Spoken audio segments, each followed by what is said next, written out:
Good morning. This is Erica with Cyclone Eco Power Washing in Sacramento, and we are going to be doing a building wash on this building here located in Rancho Cordova, California. This happens to be the base for an architectural firm, and they've called this out because the building is suffering from some serious cobweb situation. They've got this mold down here, algae, and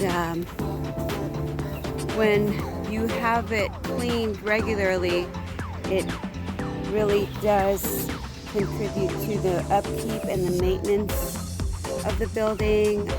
Things will not need to be repainted right away. You can see up there, they've got a big mold situation there from the trees, and I guess this part of the building doesn't get a lot of sun. So we will be updating you, show you what we did here.